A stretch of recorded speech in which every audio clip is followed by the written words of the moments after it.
तो आप सुन रहे थे गृह मंत्री अमित शाह को।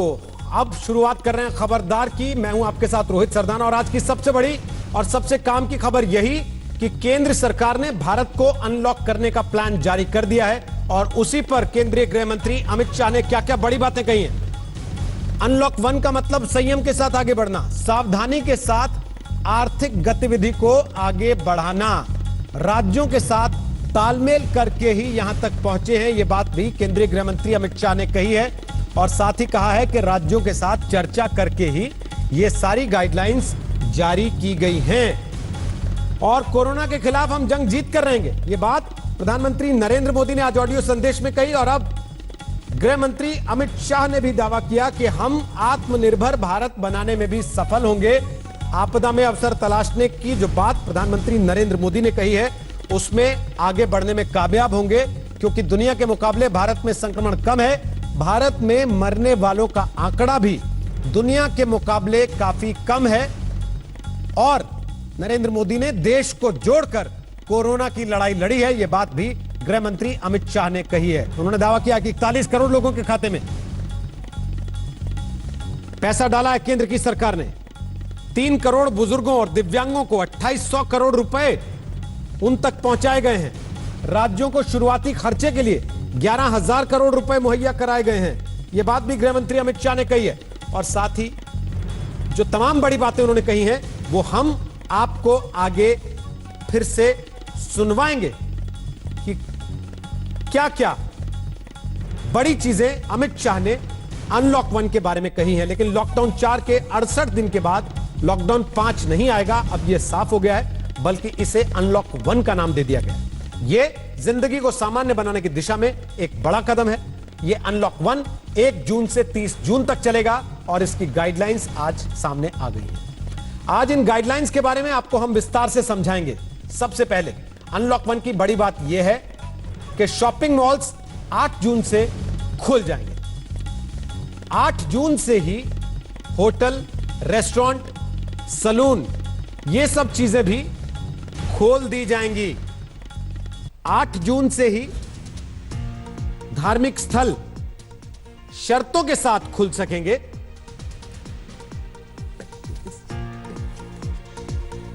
और 8 जून से ही औद्योगिक संस्थान भी खोल दिए जाएंगे। अनलॉक 1 की सबसे बड़ी राहत यह है कि अब लोगों की आवाजाही पर किसी तरह की रोक नहीं है। पास नहीं लेना होगा 2 राज्यों के बीच में और किसी राज्य के अंदर लोगों और सामान की आवाजाही, उसके ऊपर कोई प्रतिबंध नहीं है। इस तरह की आवाजाही के लिए अलग से इजाजत लेने या परमिट की जरूरत नहीं होगी। लेकिन रात 9 से सुबह 5 का कर्फ्यू जारी रहेगा, जो पहले शाम 7 से सुबह 7 तक होता था। इस दौरान अब कोई आवाजाही नहीं होगी। जरूरी सेवाओं को छोड़कर किसी तरह की मूवमेंट रात 9 से 5 के बीच में नहीं हो पाएगी। लेकिन कंटेनमेंट जोन के बाहर आर्थिक गतिविधियों में अब छूट दे दी गई है और कंटेनमेंट जोन के अंदर पाबंदियां लागू रहेंगी। यहां आपको यह भी देख लेना चाहिए कि कौन कौन सी जगहों और गतिविधियों पर अब भी लॉक लगाकर रखा गया। सिनेमा हॉल, बार, ऑडिटोरियम, ये अभी भी बंद रहेंगे।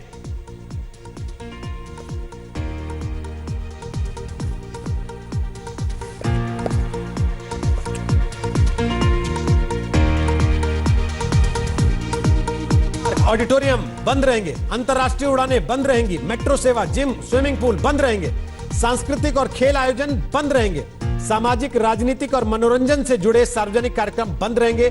स्कूल कॉलेज खोलने पर जुलाई में अलग अलग राज्य फैसला ले सकेंगे। अनलॉक 1 में कुछ नियमों का पालन करना जरूरी होगा। दफ्तर में और सार्वजनिक यात्रा के दौरान मास्क लगाना अनिवार्य होगा। सार्वजनिक जगहों पर थूकना अपराध माना जाएगा। सार्वजनिक जगहों पर सिगरेट, गुटखा, शराब पीने पर जुर्माना होगा। बच्चों, महिलाओं, प्रेग्नेंट महिलाओं और बुजुर्गों को घर से नहीं निकलने की सलाह दी गई है। कंटेनमेंट जोन में 30 जून तक सख्त लॉकडाउन लागू रहेगा। सरकार ने पूरे भारत को 3 फेज में अनलॉक करने की योजना बनाई है। यह एक तरह से अनलॉक इंडिया प्लान है। इसके पहले फेज में 8 जून से धार्मिक स्थल शर्तों के साथ खुल सकेंगे। होटल, रेस्टोरेंट खुल जाएंगे 8 जून से। हॉस्पिटैलिटी से जुड़ी सेवाएं शुरू हो जाएंगी। शॉपिंग मॉल्स 8 जून से खुल जाएंगे। हालांकि स्वास्थ्य मंत्रालय इसके लिए दिशा निर्देश भी जारी करेगा ताकि इन जगहों पर सोशल डिस्टेंसिंग बरकरार रहे और कोरोना का संक्रमण फैलने की वजह ये जगह ना बने। अनलॉक इंडिया प्लान के दूसरे फेज में स्कूल, कॉलेज, एजुकेशन, ट्रेनिंग और कोचिंग इंस्टीट्यूट उनका नंबर आएगा, लेकिन राज्य सरकारों से सलाह लेने के बाद इनको खोला जाएगा।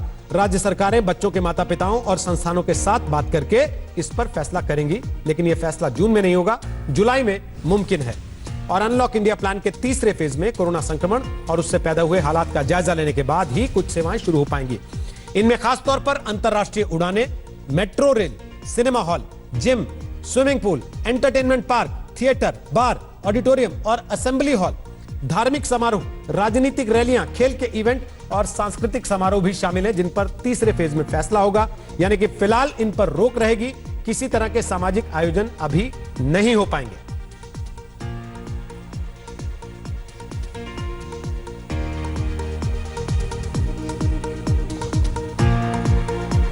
तो हमारे दो सहयोगी संवाददाता कमलजीत संधू और मंजीत नेगी इस समय हमारे साथ लाइव मौजूद हैं और जानकारी देने के लिए। क्या इसका मतलब यह समझा जाए मंजीत कि लॉकडाउन का मतलब अब केवल कंटेनमेंट जोन है, उसके बाहर कोई लॉकडाउन नहीं होगा? रोहित, सरकार ने जिस तरह से लॉकडाउन को एक तरह से फेज मैनर में बढ़ाया था, उसमें जो जिस तरह के घटनाक्रम रहे, खासतौर से जिस तरह के देश के हालात रहे अलग अलग राज्यों के, उसी हिसाब से नीतियां बनी। और इसी तरह से अब जो लॉकडाउन हटाने की प्रक्रिया है उसको भी हटाने की कोशिश की जा रही है।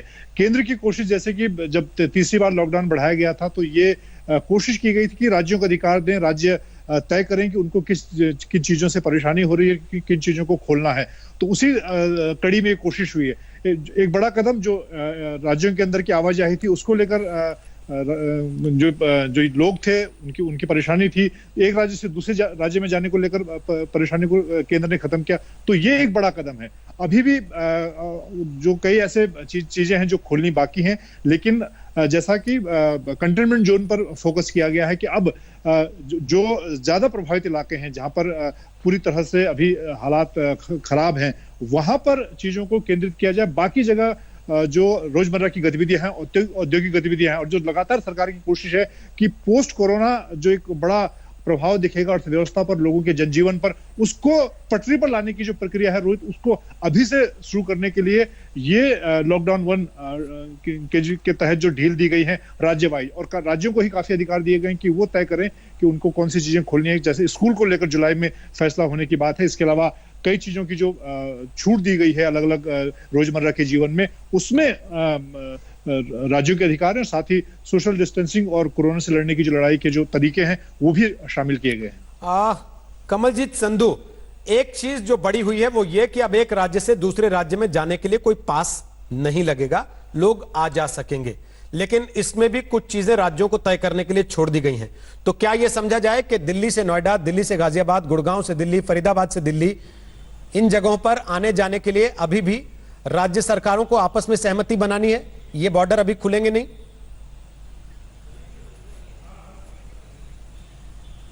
दिलचस्प सवाल है और इसका जवाब भी दिलचस्प है, क्योंकि आपको बता दें जनरल गाइडलाइंस हैं वो मिनिस्ट्री ऑफ होम अफेयर्स ने जारी की हैं, लेकिन असली बात स्टेट्स पर आएगी। अब हरियाणा बोल रहा है कि हम अपना बॉर्डर सील करना चाहते हैं दिल्ली के साथ, क्योंकि यहाँ पे काफी स्पाइक हुए हैं केसेस कोविड-19 के। दूसरी तरफ गाजियाबाद ने इस तरह की रिस्ट्रिक्शन लगाई है।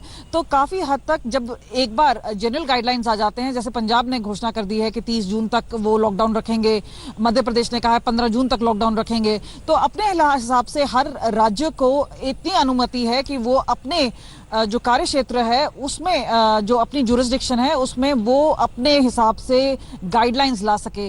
तो फिर भी हालांकि बोला गया है कि खुली छूट है, हमें बताया गया है कि काफी हद तक स्टेट्स इसको मॉनिटर कर सकते हैं। तो हमें इंतजार करना पड़ेगा कि राज्य क्या बोलते हैं। फिलहाल जिस तरह से ममता बनर्जी ने जिस तरह से कहा है कि 1 जून से टेम्पल्स खुल जाएंगे, गुरुद्वारा खुल जाएंगे, बाकी चीजें खुल जाएंगी, तो इस पे गृह मंत्रालय का कहना है कि जो भी रिवाइज गाइडलाइंस है उसके तहत सारी राज्य सरकारों को कार्रवाई करनी पड़ेगी। यानी अपनी मनमर्जी नहीं कर सकते हैं, किसी तरह की डाइल्यूशन नहीं हो सकती इस गाइडलाइन की, सख्ती शायद वो कर सकते हैं। लेकिन सबसे बड़ी बात यह है कि ये लर्निंग इन प्रोसेस है, यानी काफी राज्य सरकार हैं जिन्हें चिंता है, जैसे महाराष्ट्र है उसे अपनी काफी चिंता है क्योंकि काफी स्पाइक है, तमिलनाडु में इस तरह का स्पाइक है, गुजरात में इस तरह का देखा जा रहा है। दिल्ली सरकार स्पाइक के बावजूद हर कुछ खोलना चाह रहा था, मॉल्स खोलना चाह रहा था, अब वो मुमकिन होगा। लेकिन अपनी जो जिम्मेदारी है वो केंद्र और राज्य सरकार की नहीं है, इंडिया का लॉकडाउन यानी ताले जो लगे हुए थे तकरीबन 2 महीने से, अब उनकी चाबी मिल चुकी है और पहली चाबी जैसे ही खुलती है लोगों की जिम्मेदारी भी उस तरह से बढ़ गई है। आरोग्य सेतु ऐप काफी हद तक कंपलसरी किया जाएगा। उन्होंने कहा है कि जो अफसर आ रहे हैं वापस या जितने एम्प्लॉयज आ रहे हैं, काफी हद तक क्लैरिटी कुछ दिनों में आएगी, क्योंकि आप देख सकते हैं मंडे ऑनवर्ड जिस तरह से ऑफिसेस खुलेंगे, जिस तरह से लोग आएंगे, काफी हद तक एक मेंटल प्रिपरेशन रहेगा। और 8 जून का समय दिया गया है शॉपिंग मॉल्स के लिए और बाकी कॉम्प्लेक्सेस के लिए, रेस्टोरेंट्स के लिए, होटल्स के लिए। तो भारत खुल रहा है, लेकिन एहतियात बरतने की अभी बहुत बहुत जरूरत है। कमलजीत, एक छोटा सवाल जल्दी से और उसका जवाब चाहिए, बहुत लोग इसका जवाब जानना चाहते हैं। एक राज्य से दूसरे राज्य जाने की छूट है, राज्य के अंदर एक जिले से दूसरे जिले जाने की छूट है, तो अब तक राज्य परिवहन निगमों या रेलवे की तरफ से कोई जानकारी आई कि नहीं? वो अपने ऑपरेशन कब शुरू करेंगे? बस ट्रेन नहीं चलेगी तो लोग जाएंगे आएंगे कैसे?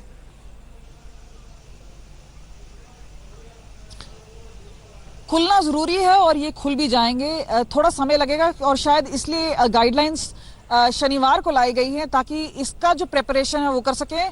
और क्योंकि खास तौर पे बस पे ट्रांसपोर्ट काफी हद तक बंद था, लेकिन हमने देखा है कि धीरे धीरे जैसे बस की बात होती थी, फिर ट्रेन की बात हो रही थी और उसके बाद प्लेन की भी बात हुई है।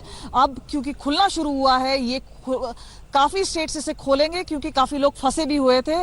और आने वाले दिन में आप देख सकेंगे कि काफी हद तक ट्रांसपोर्ट खुल जाएगा, खासतौर पे जो बस सेवाएं हैं वो खुल जाएंगी।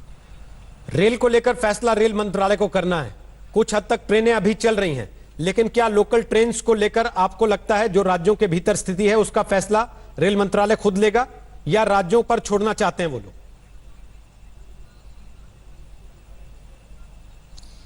रेलवे मिनिस्ट्री सेंट्रल रेलवेज में आता है और उन्होंने गाइडलाइंस में काफी चेंजेस पहले भी कहे थे और कहा था कि वो डेस्टिनेशन चेंज कर देंगे, लेकिन राज्य जो हैं उन्हें मानना पड़ेगा।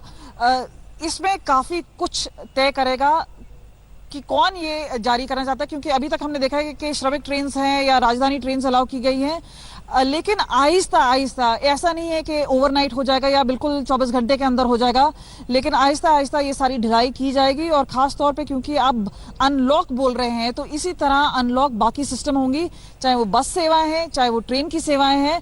काफी चीजें गाइडलाइंस में मिसिंग है, यानी नहीं बताई गई हैं, तो वो सारी बातें हैं वो अगले आने वाले दिनों में क्लैरिफाई होंगी। बहुत बहुत शुक्रिया मनजीत नेगी और कमलजीत संधू, आप दोनों का हमारे दर्शकों को ये सारी जानकारी देने के लिए। और इसी अनलॉक 1 से जुड़े सीधे सवाल आज तक ने किए मेरी सहयोगी अंजना कश्यप ने किए गृह मंत्री अमित शाह से अब से कुछ ही देर पहले। आपको उसका भी एक हिस्सा सुनवाते हैं। 8 जून से जो सर हम मॉल्स तक खुल रहे हैं, धार्मिक स्थल खुलेंगे। एक बड़ी चुनौती थी लॉकडाउन 1 को इन्फोर्स करना, अब अनलॉक 1 उससे भी बड़ी चुनौती होगी, क्योंकि नियमों का पालन कराना होगा, हर जगह ये सुनिश्चित करना होगा कि कोई भी इसको कोरोना अपने आप में ही चुनौती है, क्योंकि ना इसका टीका बना है ना दवाई बनी, तो अपने आप में ही चुनौती है। चुनौती नहीं है ऐसा मेरा नहीं कहना है, मगर हम चुनौती के सामने लड़ेंगे और सफल भी होंगे, ये हमें विश्वास है। अनलॉक 1 को कैसे समझे आम दर्शक जो आपको इस वक्त सुन रहा होगा?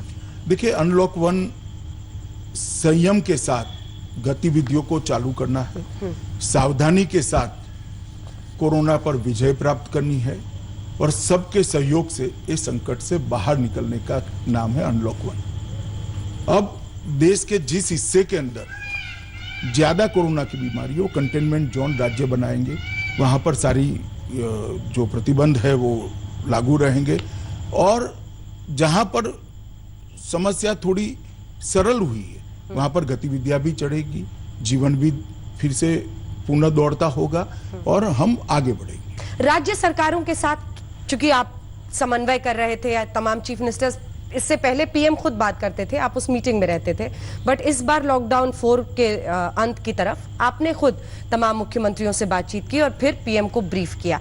राज्यों की क्या इच्छा थी, वो क्या उनके साथ समन्वय में कहीं दिक्कत आई? देखिए, प्रधानमंत्री जी ने 5 बार सभी राज्यों के मुख्यमंत्रियों के साथ वीडियो कॉन्फ्रेंस के माध्यम से मीटिंग करी है। हर बार मेरी भी बात होती थी, कई मुख्यमंत्री प्रधानमंत्री जी को भी संपर्क करते थे, कई बार प्रधानमंत्री जी भी मुख्यमंत्रियों से बात करते थे और ये तालमेल के कारण ही आज हम यहाँ पर पहुंचे हैं। परसों भी मेरी सबसे बात हुई है। ये जो आज जो हमारी गाइडलाइन आई है, ये गाइडलाइन सबसे चर्चा करने के बाद है और बाय एंड लार्ज सबकी इसमें सहमति है। पश्चिम बंगाल सरकार, ममता बनर्जी, जिन्होंने कहा है कि हमें सहायता नहीं मिल रही है, अब श्रमिक स्पेशल पर भी, मैं उस पर चाहती हूं कि मजदूरों पर अलग से हम लोग चर्चा करें, लेकिन उन्होंने लगातार ये कहा कि जितनी मदद मिलनी चाहिए, राज्यों को पैसा मिलना चाहिए, चाहे वो पंजाब सरकार हो, वहां से शिकायत आई, महाराष्ट्र सरकार हो, ये जो मतभेद हुए, इन पर आपका क्या जवाब होगा? देखिए, मैं नहीं मानता ये कोई बहुत बड़ा मतभेद है। 1,70,000 करोड़ का गरीब कल्याण पैकेज और उसके अलावे भी 12,000 करोड़ रुपया NDRF फंड के भेजे गए, वित्त मंत्रालय के द्वारा भी और 22,000 करोड़ भेजे गए, ढेर सारी सहायता भेजी है। मगर केंद्र सरकार की भी एक मर्यादा है। जैसे मैं आपको बताता हूँ, कुल 41 करोड़ लोगों, 41 करोड़ लोगों को 53,000 करोड़ रुपया सीधा उनके बैंक अकाउंट के अंदर डाल दिया गया है। अब ये सभी राज्यों में गया है, कोई एक राज्य में, सिर्फ बीजेपी शासित राज्यों में नहीं गया है। बंगाल में भी गया है, पंजाब में भी गया है, महाराष्ट्र में भी गया है, केरल में भी गया है, तमिलनाडु में भी गया है, गुजरात, मध्य प्रदेश, राजस्थान और यूपी में भी गया है। लगभग जनधन योजना के जिनके अकाउंट है, ऐसे 20 करोड़ महिलाओं को 20,000 करोड़ रुपया इनके बैंक अकाउंट में ऑलरेडी डाल चुके हैं। जहां तक दिव्यांगजनों का सवाल है, 3 करोड़ वृद्ध और दिव्यांगजनों के अकाउंट में 2,800 करोड़ से ज्यादा अमाउंट हमने डाल दी है। मैं मानता हूं ये सभी राज्यों के अंदर जो नीडी लोग हैं, जिनको जरूरत है, उन लोगों तक पहुंचा है।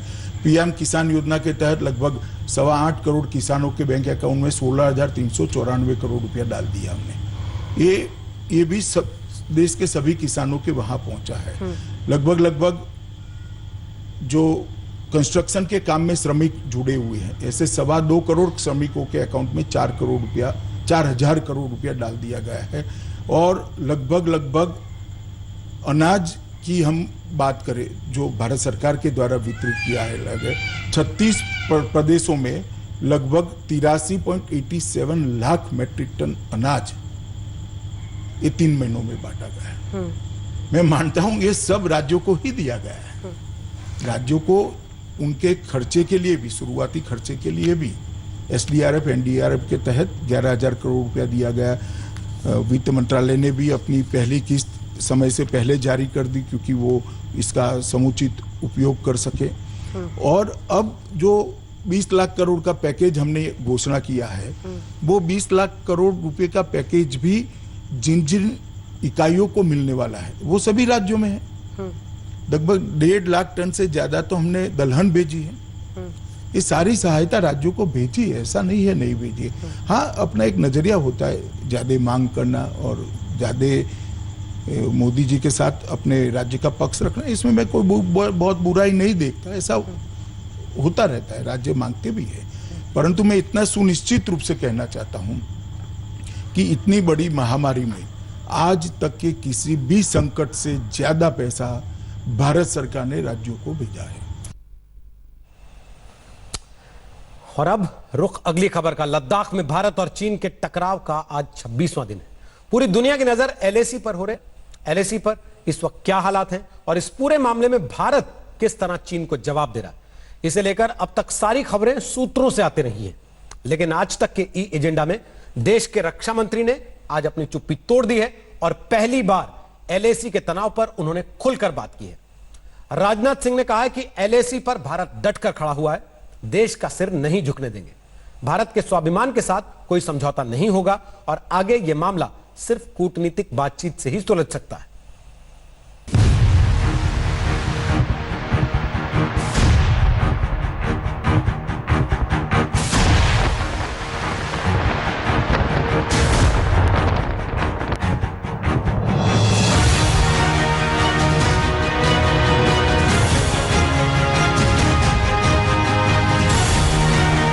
LAC पर भारत और चीन के टकराव को अब 1 महीना पूरा होने को है। चीन पीछे नहीं हट रहा और भारत के पीछे हटने का तो सवाल ही नहीं उठता।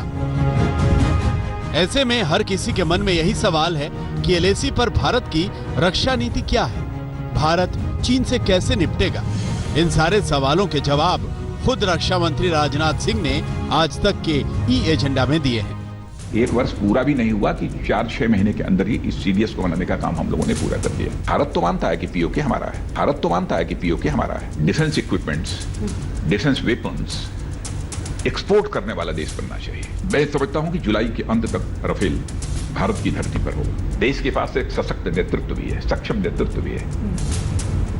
देश का मस्तक कभी झुकने नहीं देंगे। हम लोग किसी भी देश को आंख दिखाना नहीं चाहते, हम सबको साथ लेकर चलना चाहते हैं।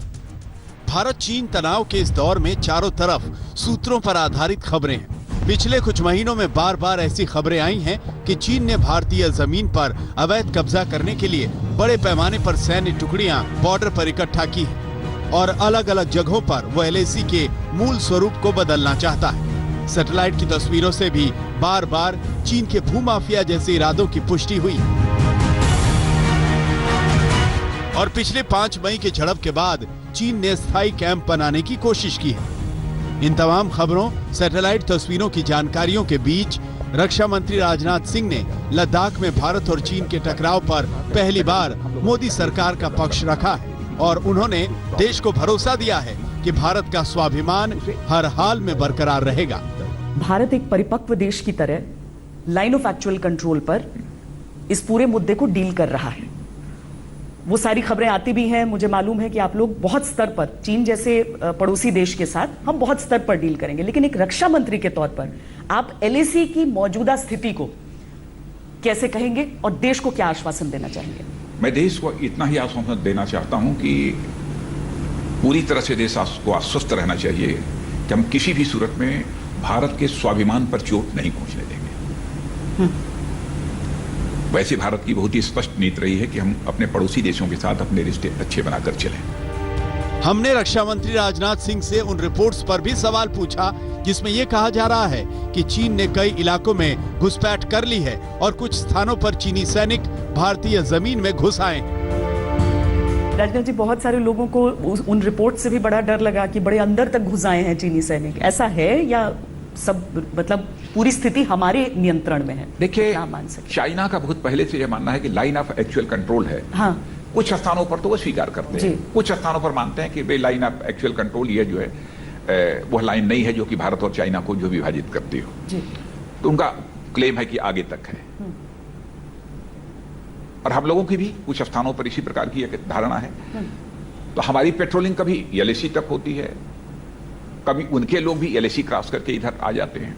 यह सिलसिला पहले भी चलता रहा है, मैंने ऐसा नहीं कि यह पहली बार हुआ, लेकिन बातचीत के द्वारा समय समय पर इसे भारत भी रिजॉल्व करता रहा है और चाइना भी रिजॉल्व करता रहा है। डोकलाम की जो कुछ भी हालात पैदा हुए थे 2017 में ही आपने देखा, लगा कि एक टेंशन बहुत ही बढ़ गया है, लेकिन हम पीछे नहीं हटे। हम लोग पीछे नहीं हटे, लेकिन अल्टीमेटली उस मामले को हम लोगों ने रिजॉल्व करने में कामयाबी हासिल की। यहाँ पर डटे रहेंगे अपनी जगह, डटे रहेंगे। चीन के बयानों में हमेशा डबल गेम होता है। कुछ दिन पहले शी जिनपिंग ने अपनी सेना को युद्ध के लिए तैयार रहने को कहा था, जबकि चीन के राजदूत ने इससे एकदम उलट बयान दिया था और कहा था कि भारत और चीन अपने मुद्दों को सुलझाने में सक्षम है और बातचीत से इसे सुलझा लिया जाएगा। यानी चीनी राष्ट्रपति युद्ध के डायलॉग मारकर शक्ति प्रदर्शन कर रहे थे और उनके राजदूत बातचीत और शांति के कबूतर उड़ा रहे थे।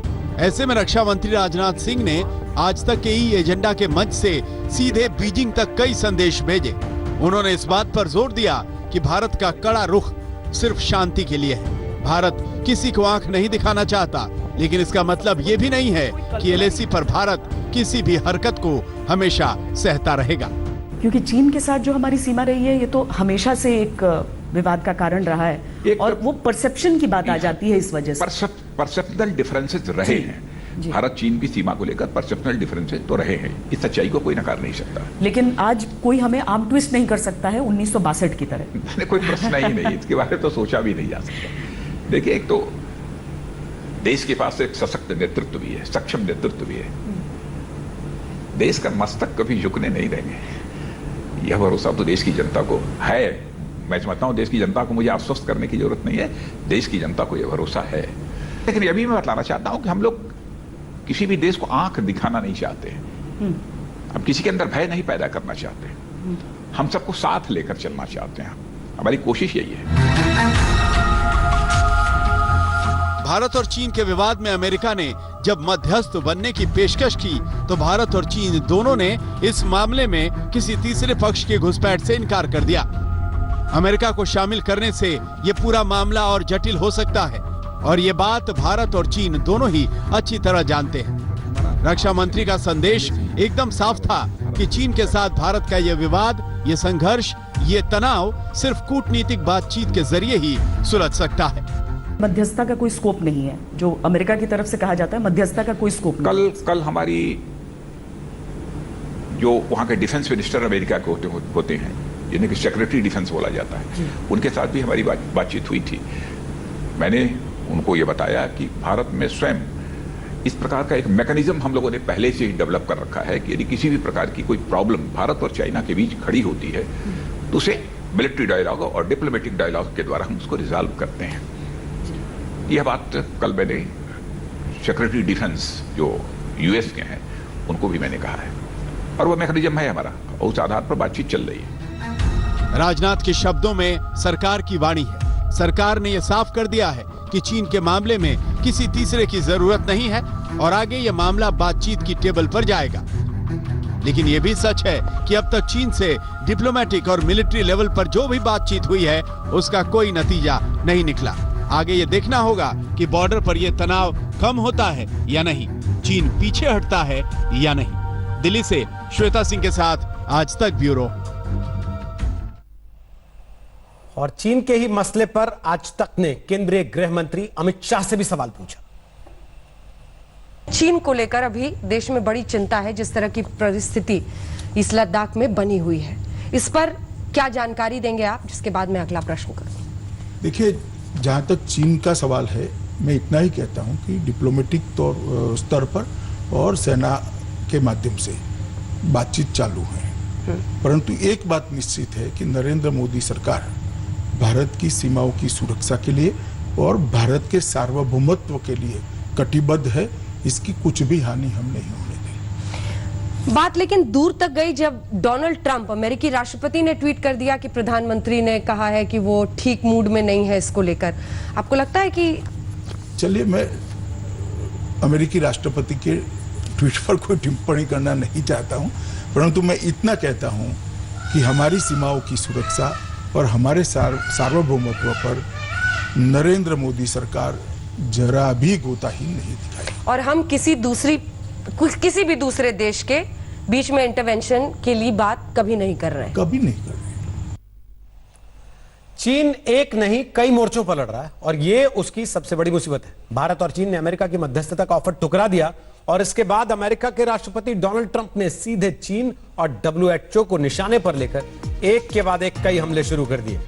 ट्रंप ने कोरोना वायरस की मुसीबत, WHO की भूमिका, अमेरिकी उद्योगों की जासूसी और हांगकांग की स्वतंत्रता खत्म करने के मुद्दे पर चीन को अपने निशाने पर ले लिया और एक के बाद एक कई कूटनीतिक मिसाइल दाग दिए। अमेरिका ने WHO को चीन की कठपुतली बताते हुए उससे सारे रिश्ते तोड़ लिए हैं। यह एक बहुत बड़ा डेवलपमेंट है।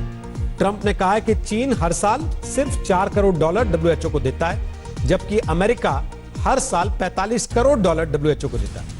इसके बावजूद WHO पर चीन का नियंत्रण है और उसकी मनमर्जी चलती है, इसलिए अमेरिका WHO से सारे रिश्ते तोड़ रहा है। ट्रंप की इस घोषणा से WHO की आर्थिक सेहत पर कितना असर पड़ेगा, यह हम आपको आगे बताएंगे और खबर की पूरी पिक्चर दिखाएंगे।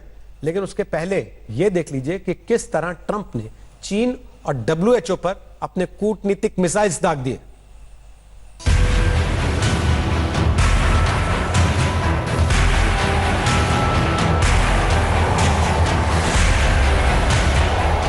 बॉर्डर पर भारत और चीन के सैनिक आमने सामने खड़े हैं और इसी दौर में चीन पर अमेरिका के कूटनीतिक हमले शुरू हो गए हैं। कोरोना से मार खाने के बाद अमेरिकी राष्ट्रपति डोनाल्ड ट्रंप अपने लिए एक ऐसा निशाना ढूंढ रहे हैं जिसे वो खलनायक बनाकर पेश कर सके और इस समय उनका खलनायक चीन है। ट्रंप ने अलग अलग मुद्दों को लेकर चीन पर आरोपों की मिसाइल दाग दी। ट्रंप की पहली कूटनीतिक मिसाइल यह है कि चीन ने कोरोना वायरस के फैलने में अपनी भूमिका छिपाने के लिए पूरी दुनिया को सबसे बड़ी हेल्थ इमरजेंसी की तरफ धकेल दिया। China's cover-up of the Wuhan virus allowed the disease to spread all over the world, instigating a global pandemic that has cost more than 100,000 American lives and over 1 million lives worldwide. Chinese officials ignored their reporting obligations to the World Health Organization. इसके बाद Trump ने अपनी दूसरी कूटनीतिक missile दागी और चीन पर आरोप लगाया कि वो जासूसी करके अमेरिका के औद्योगिक सीक्रेट चुरा रहा है ताकि अमेरिका के उद्योग एकदम बैठ जाएं। Here's the government of China has conducted illicit espionage to steal our industrial secrets, of which there are many. Today, I will issue a proclamation to better secure our nation's vital university research and to suspend the entry of certain foreign nationals from China who we have identified as potential security risks. Trump ने Hong Kong के आजाद system पर Chinese कानून का ताला जड़ने के लिए भी चीन पर अपना गुस्सा उतारा। The Chinese government's move against Hong Kong is the latest in a series of measures that are diminishing the city's long-standing and very proud status. This is a tragedy for the people of Hong Kong, the people of China, and indeed the people of the world. I am directing my administration to begin the process of eliminating policy exemptions that give Hong Kong different and special treatment. और इसके बाद Trump ने WHO से सारे रिश्ते खत्म करने की बात कही। ट्रंप का आरोप है कि WHO चीन की कठपुतली है। China has total control over the World Health Organization, despite only paying $40 million per year compared to what the United States has been paying, which is approximately $450 million a year. We have detailed the reforms that it must make and engage with them directly, but they have refused to act. Because they have failed to make the requested and greatly needed reforms, we will be today terminating our relationship with the World Health Organization. WHO पर Trump का ये latest हमला है। हालांकि corona काल में Trump ने WHO पर बार-बार निशाना साधा है। ट्रंप को जब भी मौका मिला, उन्होंने WHO को जमकर कोसा। WHO से अमेरिका के रिश्ते टूटना एक बड़ी घटना है और इसके बहुत बड़े प्रभाव होंगे। WHO से नाता तोड़ने के फैसले पर अब ट्रंप और उनके प्रशासन की चौतरफा आलोचना होने लगी है। दूसरी तरफ चीन के लिए मुसीबत बढ़ गई है, क्योंकि अमेरिका और चीन का यह टकराव एक ऐसे समय में हो रहा है जब चीन ने एक साथ कई मोर्चे खोले हुए हैं। आज तक ब्यूरो। और अब आपको इस खबर की पूरी पिक्चर बताते हैं। WHO से नाता तोड़ने पर ट्रंप और उनके प्रशासन की चौतरफा आलोचना हो रही है। अमेरिकन एकेडमी ऑफ पीडियाट्रिक्स ने कहा कि यह फैसला बच्चों के स्वास्थ्य के लिए खतरनाक साबित होगा। पोलियो और मलेरिया का खतरा बढ़ जाएगा। जीवन बचाने वाली वैक्सीन बनाने में ज्यादा वक्त लगेगा। अमेरिकन मेडिकल एसोसिएशन ने कहा कि WHO के नेतृत्व में कोरोना वायरस की वैक्सीन को लेकर बड़े पैमाने पर ट्रायल चल रहे हैं। यह प्रक्रिया भी रुक जाएगी। WHO से अमेरिका के ब्रेकअप का एक असर यह भी होगा कि चीन समेत दुनिया के कई और देशों के पास WHO की वीटो पावर होगी। यहां आपके मन में यह सवाल भी उठ रहा होगा कि WHO को आखिर पैसा कहां से मिलता है और अमेरिका के हटने से उस पर क्या फर्क पड़ेगा। इसका भी पूरा हिसाब किताब हमने किया है। WHO का पूरा खर्च अपने सदस्यों और अलग अलग संस्थाओं के दान से चलता है और इसी से उसका बजट बनता है। WHO की स्थापना 7 अप्रैल 1948 को हुई थी और तब 61 देश उसके सदस्य थे, लेकिन आज 194 देश WHO के सदस्य हैं। पर WHO के कुल बजट का 79% हिस्सा सबसे ज्यादा पैसा देने वाले 20 देशों या संगठनों से आता है। यह WHO के 2018-19 के बजट का आंकड़ा है। WHO को सबसे ज्यादा पैसा अमेरिका ही देता है। WHO की फंडिंग में 15% हिस्सा अमेरिका का है। दूसरे नंबर पर bill and Melinda Gates foundation है, जिसका हिस्सा 9.8% है। फंड देने वाले टॉप 20 देशों या संगठनों में Britain, Germany, Japan, Kuwait, Sweden, चीन, France, Norway, Australia, Canada, Korea और UAE शामिल हैं। अमेरिका के दबाव के बाद WHO के पास अब फंडिंग की कमी होती दिखाई दे रही है। यही वजह है कि संगठन की तरफ से फंडिंग जुटाने के अलग अलग तरीके अपनाए जाने लगे। WHO ने एक नए फाउंडेशन का ऐलान कर दिया है। इसके तहत न सिर्फ बड़े देशों से बल्कि आम लोगों से भी वो मदद लेंगे।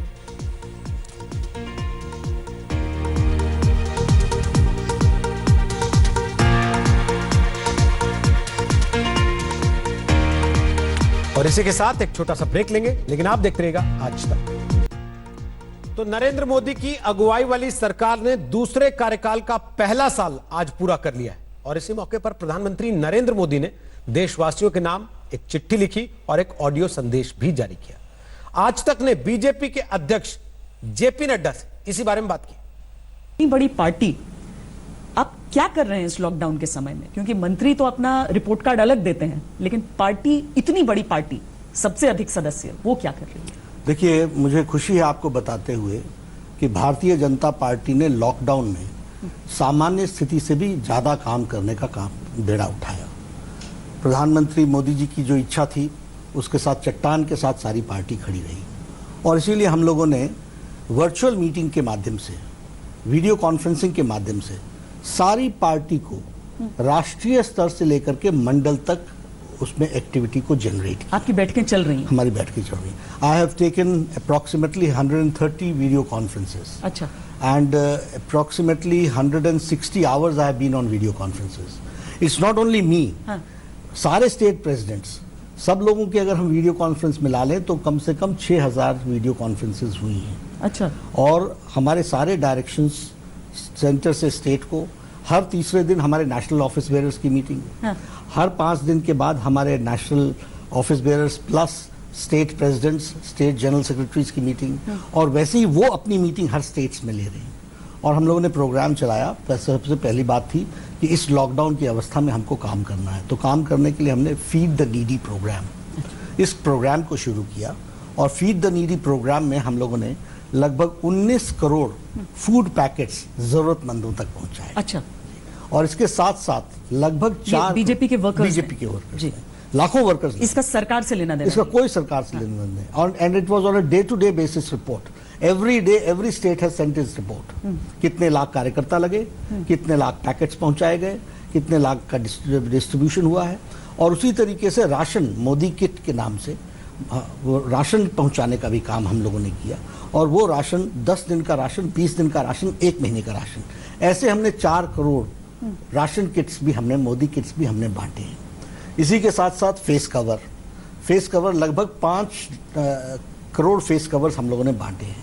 उसी तरीके से सबको आरोग्य सेतु से जोड़ना, फिर उसी तरीके से पीएम केयर फंड में लोगों को कंट्रीब्यूट करने के लिए बीजेपी पार्टी का एक एक कार्यकर्ता जुड़े और वो अपने साथ 40 नए लोगों को जोड़े, क्योंकि बीजेपी की 40वां साल है, इसलिए 40 new workers have to be enrolled और उनको इनके साथ जोड़ा जाए, पीएम केयर फंड के साथ जोड़ा जाए। ये काम किया हम लोगों ने। डाउनलोड करके उसको उस ऐप को अपने में डाउनलोड किया जाए, इस बात का हम लोगों ने प्रयास किया। और इसी के साथ हम ले रहे हैं एक छोटा सा ब्रेक, लेकिन आप बने रहेगा आज तक के साथ, क्योंकि आज तक पर रात 10 बजे होंगे गृह मंत्री अमित शाह, जो आपको बताएंगे अनलॉक 1 के मायने क्या है। नमस्कार, मैं हूं अंजना ओम कश्यप। हमें उम्मीद है ये वीडियो आपको पसंद आया होगा। लेटेस्ट खबरों के लिए यूं ही देखते रहिए आज तक, और इस वीडियो के पसंद आने पर लाइक, शेयर एंड सब्सक्राइब करना ना भूलें।